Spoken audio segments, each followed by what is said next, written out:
Vamos falar de futebol? Vamos falar da Inter de Bebedouro, Lobo Vermelho. Alô, galera de Bebedouro.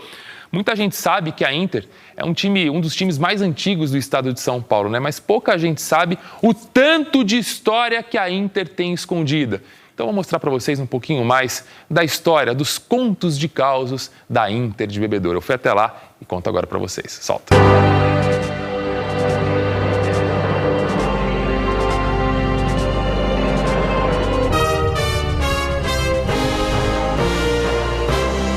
Estamos em Bebedouro, cidade centenária que nasceu na beira de um córrego conhecido como Bebedor.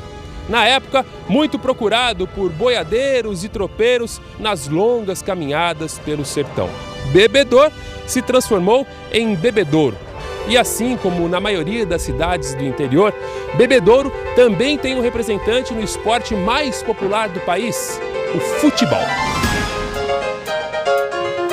Associação Atlética Internacional de Bebedouro, fundada em 11 de junho de 1906, é, para quem não sabe, o segundo clube mais antigo do estado. Só fica atrás da Ponte Preta. Justamente por isso, o futebol em Bebedouro tem muita história para contar. História que não começou aqui no estádio Sócrates Stamato. Menos de 5 minutinhos de carro e chegamos no campo do estádio Arnoldo Bulli.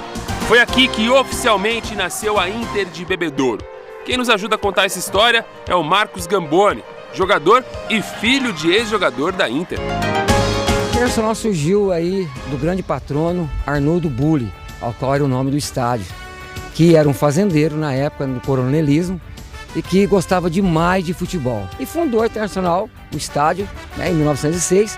Consequentemente, a Associação Atlética Internacional disputava os campeonatos rurais da época, que eram entre fazendas, na verdade.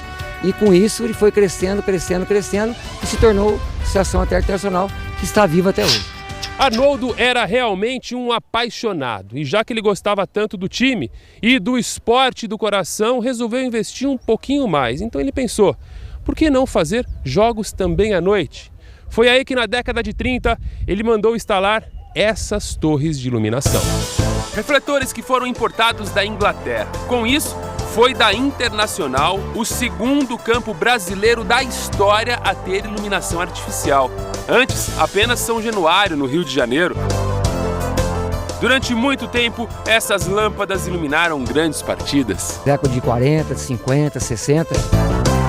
Partidas que ficaram na memória de Seu Jorge. Uma em especial contra o 15 de Jaú.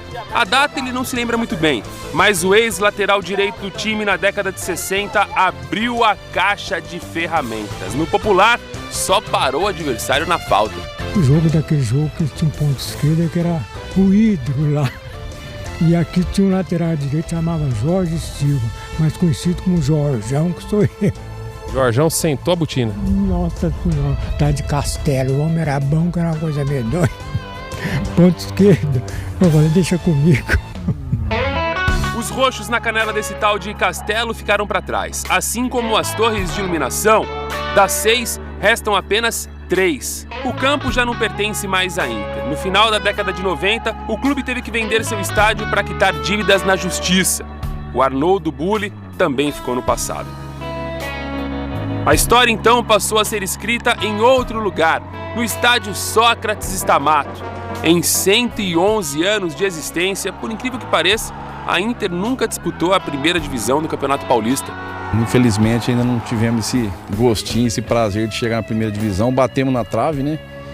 Mas não conseguimos não. Mas ainda a esperança é a última que morre, né? Estamos tentando aí devagar sair da Bzinha e quem sabe um dia chegar na primeira.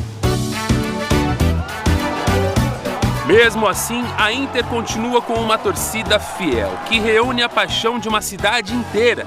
Quem sabe os próximos anos sejam de mais glórias, pela história, por tudo que representou no passado, pelos avanços do futebol no futuro.